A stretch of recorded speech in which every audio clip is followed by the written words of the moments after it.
The room went silent after my mother's voice cut through the birthday chaos, sharp enough to make even the servers freeze. "You were never part of this family," she said, staring straight at me as if I were a stranger who'd crashed the party. I felt the heat rise in my chest, but instead of arguing, I calmly paid only for my meal and my father's. Then I stood up and walked away, leaving the massive bill, and the confusion, behind. I didn't always recognize the pattern. Growing up, I thought every family worked the way mine did. Alex, my older brother, was the golden child, charming, careless, and endlessly rewarded for it. Chase, the youngest, was the fragile one who needed to be protected at all costs. And me? I was the reliable middle child, the one who stayed quiet, didn't cause trouble, and picked up whatever responsibility conveniently slipped through everyone else's hands. When I was 16, while my friends were worrying about prom dresses and driving tests, I was picking up extra shifts at a local cafe to help pay Alex's tuition. My parents framed it as supporting the family, an honorable duty I should be proud of. Meanwhile, Alex partied through his freshman year, bragging about frat events while I brewed lattes after school. I told myself it was temporary, that once he graduated, things would get easier for all of us. But ease never came. A year later, my parents announced a family trip to Florida. I remember the way Mom avoided my gaze when she said, "Sweetheart, we just don't have enough for everyone. You understand, right?" I nodded, pretending not to notice the new luggage sets she bought for the boys or the expensive sunglasses Alex flaunted when they returned. I swallowed the hurt, convinced myself that being the mature one meant accepting sacrifice without complaint. Then came my senior year of high school, when I won a full scholarship to a university across the country. It should have been a moment of celebration. Instead, the kitchen filled with heavy silence as Mom said, "Honey, we really need you close. Your brothers need guidance. We can't manage without you." She spun the story so skillfully that I ended up feeling guilty for wanting something different, something mine. So I stayed. I turned down the offer and enrolled at a local college. I told my friends I wanted to save money, but the truth is, I was terrified of being labeled selfish by the people whose approval I thought I needed. Adulthood didn't free me from that dynamic. If anything, it amplified it. When my parents fell behind on their mortgage, I wrote the check.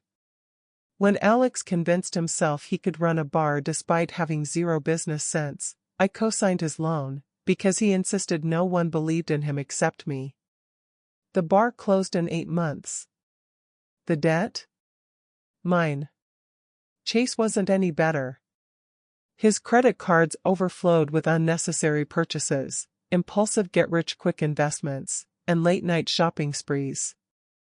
Every crisis was a family emergency. Every emergency had to be handled by the most responsible one, which, of course, meant me. Mom always had the perfect line ready, dipped in guilt and wrapped in affection. "You're the strongest in the family, Maya. If you don't carry us, who will?" And because I'd been trained to believe strength meant sacrificing myself, I carried them. Again and again. The people around me praised my success, but I never once stopped to ask whether any of it truly belonged to me. My promotions, my savings, my peace, they were never really mine. They were just new foundations for others to stand on. Whenever my phone buzzed with a family call, I braced myself for the next crisis, the next request, the next emotional trap disguised as love. Then, a few months ago, word of my upcoming promotion began to circulate in the family group chat, one I was actually included in. Suddenly everyone was overly warm. Mom kept sending proud of you messages, Alex asked about my bonus as if it were a topic as casual as the weather, and Chase jokingly texted shotgun first in line for your raise, followed by laughing emojis. I should have recognized the signs sooner. The sweetness, the attention, the exaggerated praise, it was the same script they used every time they wanted something big. But I still wanted to believe they were happy for me, not preparing to drain whatever new resources came my way. Looking back now, it's almost embarrassing how blind I was. The pattern had been there my entire life. I worked, they benefited.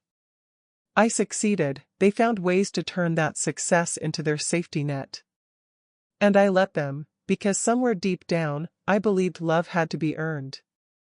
And when my promotion finally became official, that's when the planning truly began, and the trap leading to my father's birthday dinner quietly snapped into place. I didn't start challenging my family all at once. It began with small questions, gentle, almost timid attempts to understand why everything always fell on me. One night over dinner, I asked why Alex couldn't handle his own loan payments now that he had a stable job. The room went silent for a moment before Mom forced a laugh and said, "Sweetheart, you're remembering it wrong. You offered to help him. Nobody forced you." When I pointed out that I'd only offered because she'd said he was on the verge of a breakdown, she waved her hand, dismissing me. "You're being too sensitive, Maya. You always overthink things." I wasn't used to pushing back, so I backed off. But something inside me had shifted. A few days later, when Chase asked me to help consolidate his credit card debt, again, I told him I needed time to think.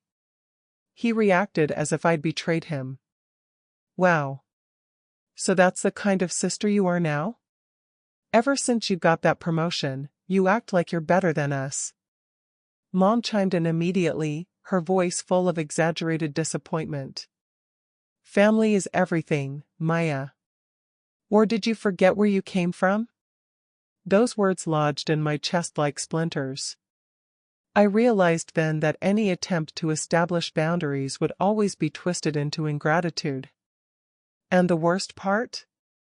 They didn't just say these things privately. Word spread through the extended family. My aunt pulled me aside at a barbecue and whispered, "You shouldn't disrespect your mother just because you have money now. People are talking." People were talking. About me. As if I were the problem. So by the time my father's birthday dinner came around, the tension was already simmering beneath the surface. I went anyway because Dad deserved better than to be caught in the crossfire. Despite everything, he'd always treated me with gentleness, even if he didn't know how to stand up to Mom. The restaurant they chose was expensive, far above what my family would normally pick.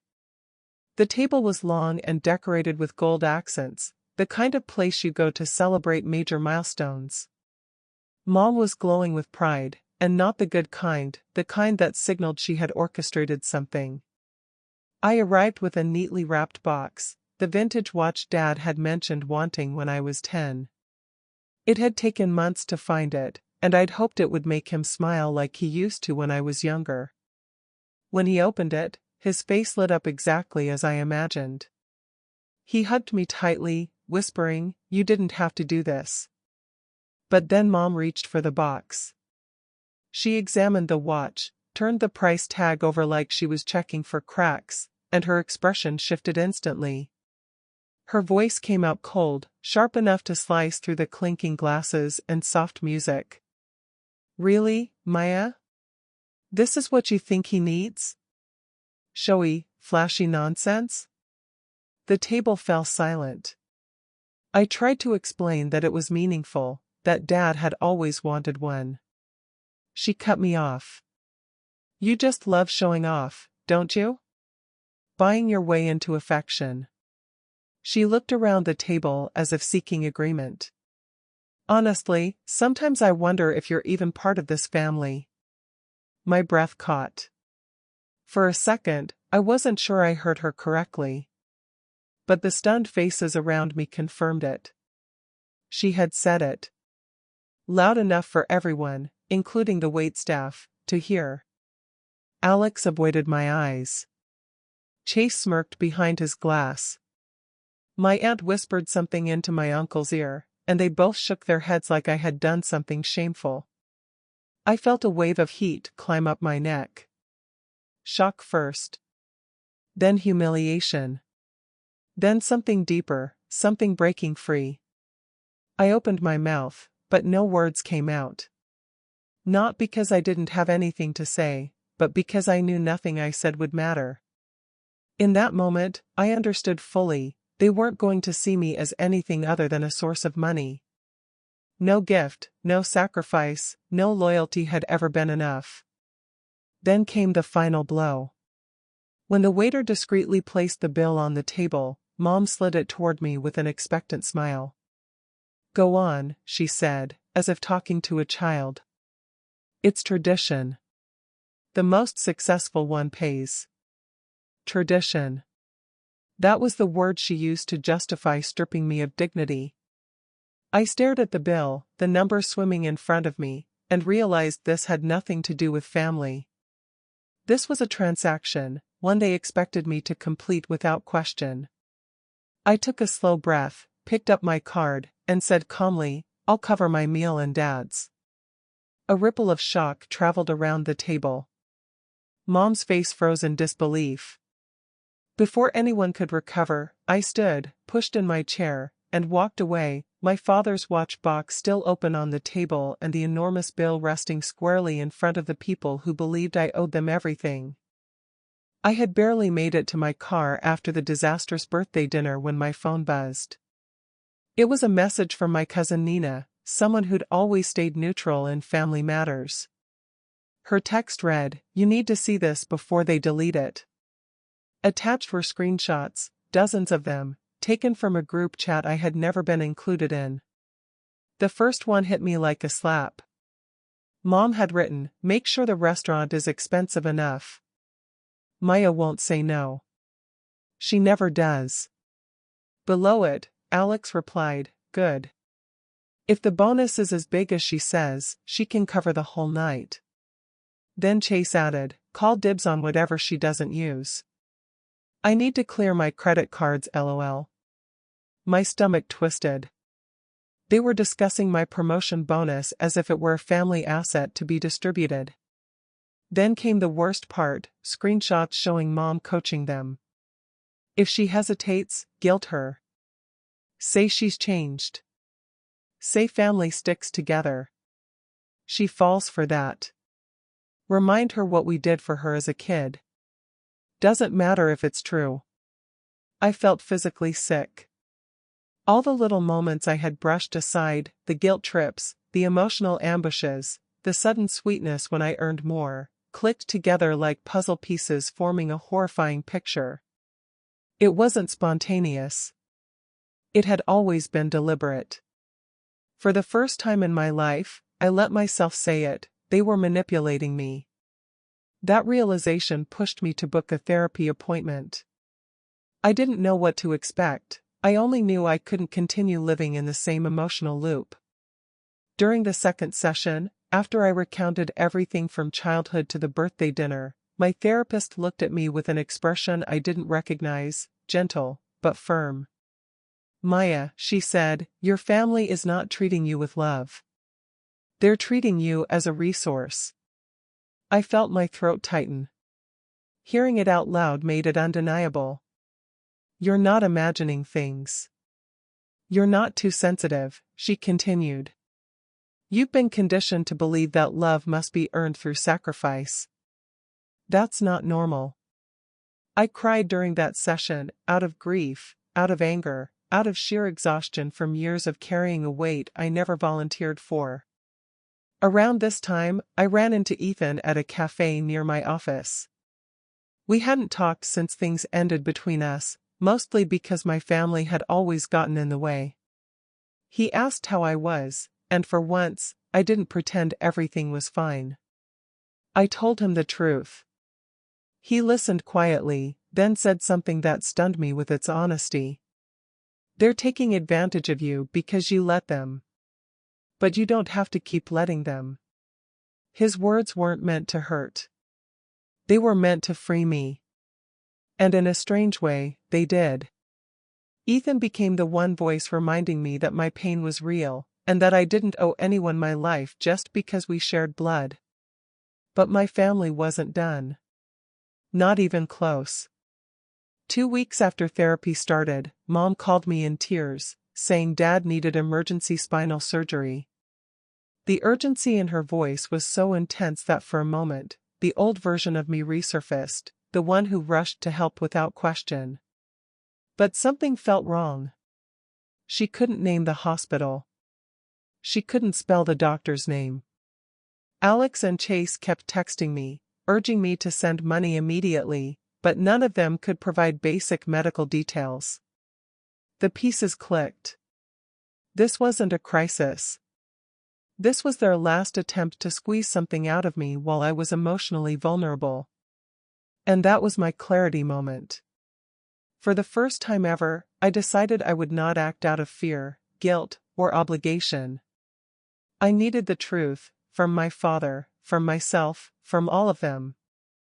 So I took a deep breath, stared at the phone in my hand, and made a decision that would end the cycle forever. I was going to confront them, face to face, and take back my life. Before I confronted anyone, I needed the truth. Not from my mother, not from my brothers, from my father. So I called him directly. He answered on the second ring, his voice calm and confused. "Hey, sweetheart. Everything okay?" I swallowed hard. "Dad, are you scheduled for spinal surgery?" There was a pause, long enough for my heart to thump painfully. "Surgery? No. Where on earth did you hear that?" And just like that, the last thread holding up the illusion snapped. My family hadn't just manipulated me, they had used my father's health as leverage. I thanked him, hung up, and made a decision. I would no longer respond to crises created to trap me. I would end the cycle on my terms. So I called each of them and said we needed to meet at the house. No excuses. No delays. When I arrived, the tension was already thick in the air. Alex paced the living room. Chase scrolled on his phone like he didn't care. Mom sat stiffly on the couch, arms crossed, wearing her favorite mask of wounded dignity. Dad was the only one who looked genuinely worried. I didn't waste time. "We're having this conversation because you lied to me about a medical emergency," I began. "And because I know what you've been doing behind my back." Mom's eyes narrowed. "What are you talking about?" I pulled out my phone and opened the screenshots Nina had sent. The color drained from Alex's face instantly. Chase tried to grab his own phone like he could undo the damage. I held the screen up. "Let's start with this. Planning to use my promotion bonus to pay for an entire dinner and then split the leftovers between you three." Alex was the first to crack. "That wasn't my idea. Chase said we should." "What?" Chase shot back. "Mom told us you wouldn't help unless we guilt you." I literally have the messages. "Enough," Mom snapped, her voice trembling with a mix of anger and fear. "Maya, they're boys. They joke around. You're overreacting again. You always twist things." This time, her emotional manipulation didn't hit. It didn't even land. I looked her dead in the eyes. "No. I'm done being told I'm too sensitive. I'm done being told my memory is wrong. I'm done being told family comes before my sanity." She opened her mouth, but I cut her off. "For 8 years, you've treated me like a wallet with legs. Not a daughter. Not a sister. Just the person who fixes everything so you don't have to." The room went silent except for my heartbeat pounding in my ears. I turned to Alex. "You asked me to bail you out of a failed business you never took seriously." Then to Chase. "You burned through credit cards you never planned to repay, because you assumed I'd clean it up." And finally to Mom. "And you manipulated every crisis, every moment of guilt, every ounce of pressure until I believed I owed you my entire life." Mom shook her head, tears springing up instantly, the kind that had always worked on me. "I'm your mother. I did everything for you. Everything I asked was for the family. Dad finally spoke, his voice soft but surprisingly firm. Lorraine. Stop. Everyone turned. In all my life, I'd rarely heard him speak like that. He looked at me apologetically. Maya. I should have protected you from this. I saw things, but I didn't say enough. And I'm sorry. Mom's jaw dropped. Daniel. How dare you? He held up a hand. You used her. We all did. But it ends now. The shock on my brothers' faces told me they hadn't expected Dad to side with me. Honestly, I hadn't either. He continued, no one will ask her for money again. Not for loans, not for emergencies, not for anything. She's not our bank. My chest tightened, not from pain, but from the overwhelming sense of relief I'd been craving for years. Alex tried to protest. But Dad. No, Dad's voice cracked like a whip. This conversation is over. I took a breath, feeling the weight lift off my shoulders for the first time in my life. I'm leaving, I said quietly. And I won't be coming back unless things change. For real. Mom reached for me. Maya, don't be dramatic. I stepped back. Goodbye. Then I turned and walked out of that house, not as the family caretaker, not as their safety net, not as their ATM, but as someone reclaiming her life. And for the first time ever, I didn't look back. The days after that confrontation felt strangely quiet, almost unnervingly so. For the first time in years, my phone wasn't buzzing with demands, guilt-soaked messages, or reminders of someone else's crisis. I made it quieter myself by blocking my mother, Alex, and Chase altogether. No partial boundaries, no maybe later, no cracks they could squeeze through. Just silence. With Dad, I took a different approach. I didn't want to cut him off, but I needed safety. So we agreed on a simple rule: if he ever needed help, he would contact me directly, no intermediaries, no group messages, no surprises. I set up a small monthly contribution for him that went into an account only he could access, and even he insisted on keeping things strictly transparent. It was the first time in my life where helping didn't feel like being drained dry.